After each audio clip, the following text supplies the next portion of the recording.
Hi and Shabbat Shalom. I hope you've had a nice week.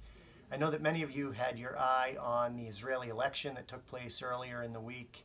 I believe that we're still awaiting the final results of the election and determination as to who will be the next Prime Minister of Israel.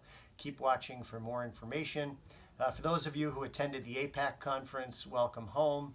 I know that there were a number of interesting speakers and important topics that were discussed there, and I'm sure that if you're interested, you could go online to find links to the various speeches and panels that took place in Washington, D.C. earlier this week. I participated in that conference and visited with Congressman McGovern's office, and a number of delegates also met with Senator Warren's office and Senator Markey's office to talk about issues of importance to the pro-Israel and Jewish communities. Thank you to all of those who participated.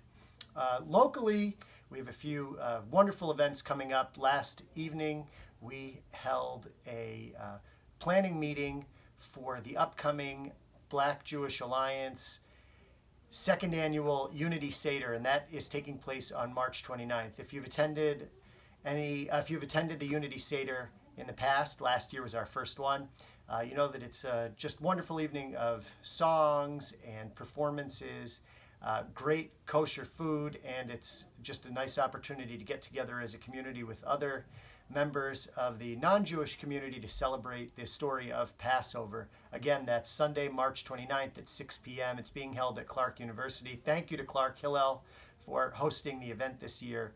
And of course, that is sponsored by the Worcester Black Jewish Alliance, which is a program of the Jewish Federation. Please attend that if you can. We're also working on the Israel Bonds Yom HaAtzmaut celebration taking place in April. We've had a few planning meetings coming up. Make sure that you reach out to us, RSVP for that. We expect a great turnout, and we'd love to see you there. On April 5th, we have a really special program. We're bringing in a major anti-Semitism expert, a woman named Rachel Fish. She is the founding director of an organization aiming to combat anti-Semitism. Bob Kraft, the Patriots owner, put up a huge sum of money really to focus on this very important issue.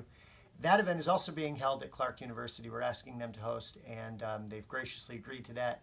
We've invited the community to attend, and I know that a number of our lead participants, that is our next generation young leaders, to be there for that program too. I'm sure you're wondering how we're doing with the Cemetery Improvement Initiative. We've had a few more donations come in this week. We're still just shy of our goal, so if you haven't made a donation yet and you want to see our cemeteries look a lot better, please visit the cemetery donation page.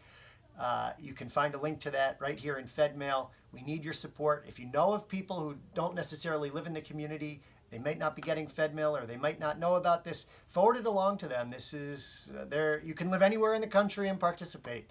And we certainly need as much help as we can get. If you visited the cemeteries lately, you know the condition that they're in. And really, this is something that we should care about deeply. We want to have a dignified and beautiful cemeteries. It's a reflection of our community, so it's essential that we clean things up, make them look better.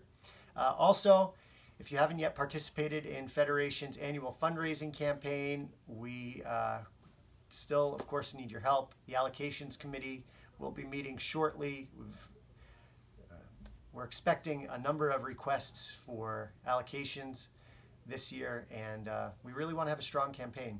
It's vital to the success of our community. So there are a lot of ways to be involved, a lot of great programs happening, and a lot in the general world, including the Israeli election to focus on. But most importantly, wash your hands and wash them for 20 seconds. I'm not a health expert, but we need you to be healthy. We want everybody to be healthy. Wash your hands. Shabbat Shalom.